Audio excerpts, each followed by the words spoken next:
मोजा पहन नहीं है बताओ।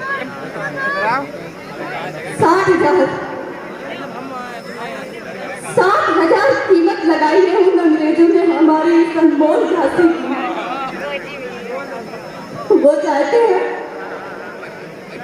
हम अपनी अनमोल झांसी उनके हवाले कर दें, परंतु यदि हमने झांसी उनके हवाले कर दी तो हमारा इस मातृभूमि से हमेशा हमेशा के लिए संबंध टूट जाएगा। आपके पिता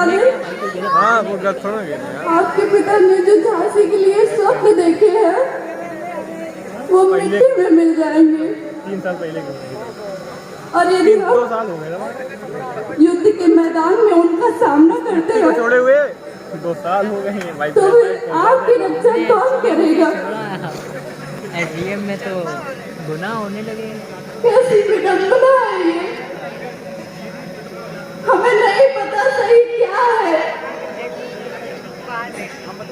माँ का कर्तव्य यहाँ की लड़ाई किसे चुने हम, ममता को या जिम्मेदारी को?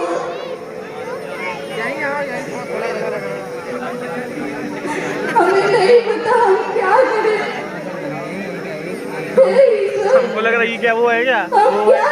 सबको पीला कुर्ता पर सब गंदे हो रहा है। क्या करें?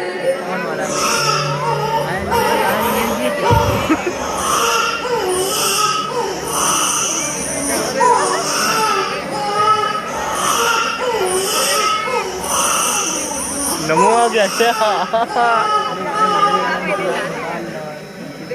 हाँ दामोदर, हम लड़ेंगे। हाँ लड़ो, हम अवश्य लड़ेंगे ताकि आपके भविष्य पर कायरता की कोई परछाई ना हो। हम लड़ेंगे ताकि आने वाली पीढ़ियां अपनी आजादी का उत्सव मनाएं। हम लड़ेंगे और छत्रपति शिवाजी महाराज के स्वराज के सपने को पुनर्जीवित करेंगे।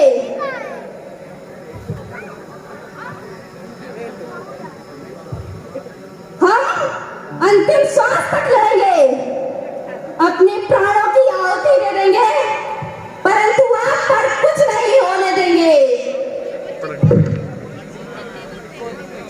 हमको लगा पटक दिया। हमको लगा पटक दिया। हमको लगा पटक दिया। भाई सही बता रहा है। अब आएंगे, अब आएंगे।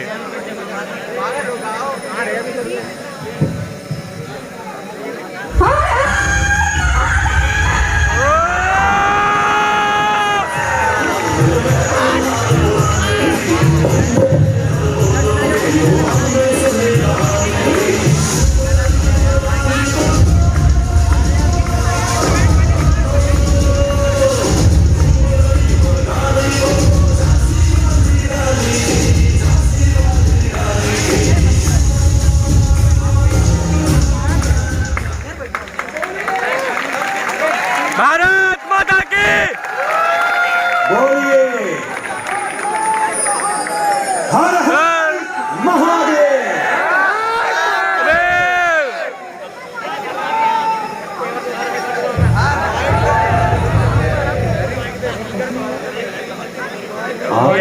वीआईपी महिला ना है के हमारे। नाम फोटो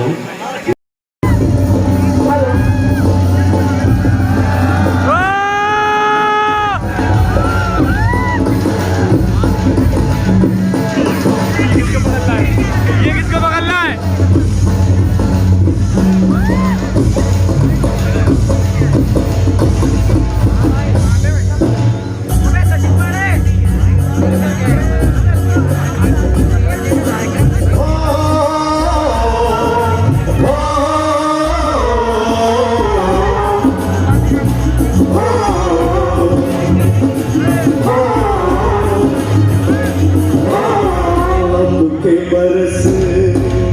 अब के बरस तुझे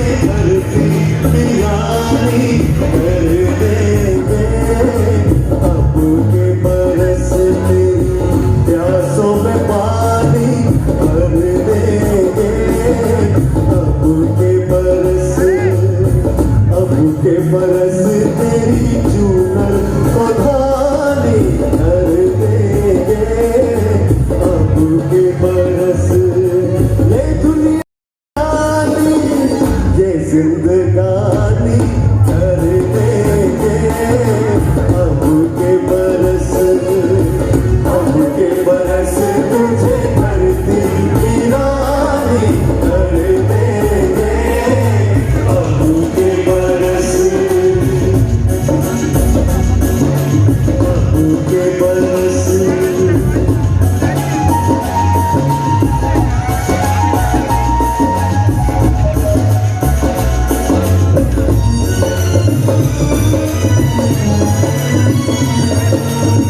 दुनिया की सारी दौलत से इज्जत हमको प्यारी। मुट्ठी में किस्मत है अपनी हमको मेहनत प्यारी। बीती पत का जग में कोई रतन नहीं है। तारीफ के लिए लगभग समय जितना प्राचीन, सूर्य जैसा तेज और आकाश जैसा विशाल हमारे भारत का इतिहास, ज्ञान विज्ञान और समृद्धि से सजा इतिहास, शौर्य अध्यात्म और कलाकारी से भरा इतिहास। अंग्रेजी हुकूमत ने देश को बेड़ियां पहनाई। अंग्रेजी हुकूमत ने देश को बेड़ियां पहनाई। अनगिनत बलिदानों के बाद भारत विदेशियों ने छोड़ा। गांधी और लौह पुरुष ने लोहे सा बनाया अखंड भारत। तब जाकर आजादी की नींव पर खड़ी हुई ये भव्य इमारत। आइए नमन करते हैं, याद करते हैं आजादी के मतवाले के त्याग और बलिदान को, जिन्होंने देश के खातिर अपने प्राणों की आहुति दे दी। अब आगे चलते हैं और देखते हैं आगे की कहानी को। लाइट को ऑफ करेंगे। भारत के महान क्रांतिकारी, स्वतंत्रता सेनानी, समाज सुधारक, इतिहासकार, राष्ट्रवादी नेता को वीर सावरकर के नाम से जाना जाता है। मदन लाल ढींगरा और वीर सावरकर, उन्होंने भारत की एक सामूहिक हिंदू पहचान बनाने के लिए हिंदुत्व शब्द का गठन किया।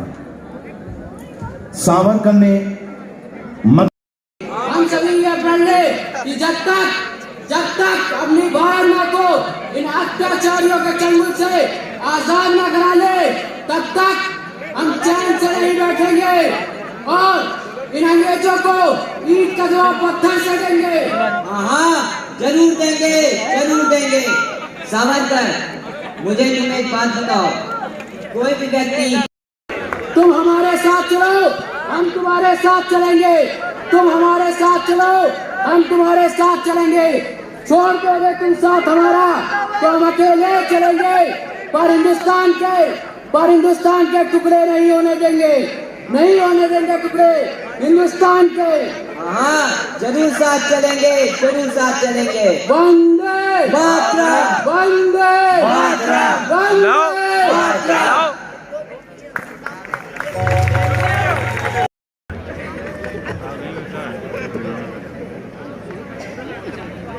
उनका और उनके परिवार का बहुत निकट का, बहुत स्नेह का संबंध इस विद्यालय से है। निरंतर उनका सहयोग मिलता रहता है। मैं विद्यालय परिवार की ओर से उनका स्वागत एवं अभिनंदन करता हूं।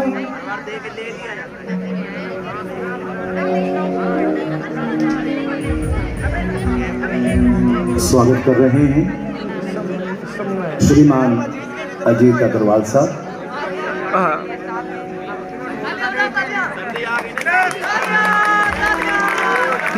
देख रहा है पीछे ही। अच्छा मेडल पहनाया नहीं।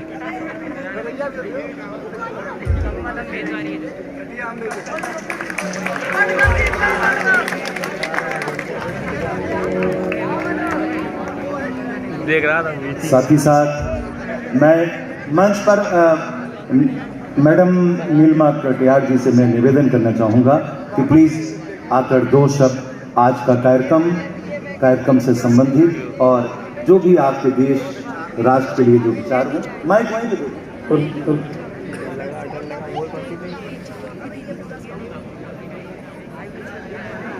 इतना कुछ आज यहाँ से कहा जा रहा है और जिसका संप्रेषण इतना मजबूत है, माने सांस्कृतिक कार्यक्रमों के माध्यम से राष्ट्रभक्ति और अमृत महोत्सव उसका आयोजन ये सरस्वती ज्ञान मंदिर परिवार ने किया है और जिस प्रकार से किया है, जिस स्केल पर किया है, तो मैं बहुत बहुत सराहना कर रही हूँ सरस्वती ज्ञान मंदिर परिवार की। और निश्चित रूप से आज एक एक यूनिट को, एक एक इकाई को जिस समर्पण के साथ, जिस सर्वोच्च भावना के साथ आज 75 वर्ष हमारी स्वतंत्रता के हो रहे हैं, अपने राष्ट्र के नायकों को, उन अनसंग हीरोज को याद करना चाहिए। आज इस परिसर में उसी आयाम के साथ उन्हें याद किया है, उन्हें अपने श्रद्धा सुमन समर्पित किए हैं और न सिर्फ किए हैं बल्कि इतने सारे समूह के साथ। और मैंने कहा कि परिसर से परिवेश को हम राष्ट्रीय शिक्षा नीति में जोड़ रहे हैं, क्योंकि परिसर से परिवेश अलग नहीं है और परिसरों ने अगुवाई करी है। और मैं गर्व की अनुभूति कर रही हूँ कि यहाँ हमारे इस क्षेत्र के अंदर इस प्रकार के परिसर हैं, इस प्रकार की सोच रखने वाले विद्यालयों के प्रबंध तंत्र हैं। तो ये हम तय मान रहे हैं कि न सिर्फ इस समय की बल्कि आने वाली पीढ़ी, और जिस प्रकार से हम सोच रहे हैं, माननीय प्रधानमंत्री नरेंद्र मोदी जी का आह्वान है कि 75वें वर्ष स्वतंत्रता के ये संकल्प लेने का वर्ष कि आने वाले 25 वर्ष हम क्या और कैसा अपने जीवन में करें कि जब 100वां वर्ष हमारा देश स्वतंत्रता का मना रहा हो तो उसमें हमारी भूमिका क्या है। ये संकल्प लेने का ये वर्ष है और यही आज़ादी का अमृत महोत्सव है, ये पर्व है, ये प्रेरणा का पर्व है। और ये परिसर निश्चित रूप से बहुत बहुत उल्लेखनीय भूमिका के अंदर आया है इस आज़ादी के अमृत महोत्सव में। मैं पुनः बहुत बहुत वंदन कर रही हूँ, अभिनंदन कर रही हूँ एक एक इस परिसर से जुड़े हुए जिनकी जो भी भूमिका रही है। मेरे शब्दों पर जाइएगा कि मैं बहुत सराहना करना चाह रही हूँ और जो मैंने पहले कहा उसको फिर रिपीट कर रही हूँ कि मेरे अंदर बहुत गर्व आज हो रहा है कि मेरे क्षेत्र के किसी विद्यालय परिसर ने आज़ादी के अमृत महोत्सव को इस स्केल पर मनाया है। और आदरणीय दीपक जी को जिन्होंने लिखा है, और ऐसा लग रहा है कि एक एक जिसके रोए खड़े होते हो ना राष्ट्रभक्ति के गीतों पर, उन रोओं को खड़ा करने का काम किया है आदरणीय दीपक जी ने। और उनको उनकी भावना को रचना करते समय जो भी उन्होंने जितना सोचा होगा लिखते समय एक एक शब्द में बिल्कुल हृदय ओढ़ेल करके रख दिया है और उसको यहाँ पर बिल्कुल सार्थक कर दिया है आप सबने मिलकर। मैं एक एक इंस्ट्रूमेंट से जुड़े हुए लोगों का बहुत बहुत अभिनंदन कर रही हूँ और जिन्होंने आवाज़ दी है उस भावना को, वाणी दी है उस भावना को, मैं आप सबका बहुत बहुत अभिनंदन वंदन करते हुए और यहाँ की बहुत गणमान्य उपस्थिति को अपना प्रणाम करते हुए अपनी वाणी को यही विराम दे रही हूँ।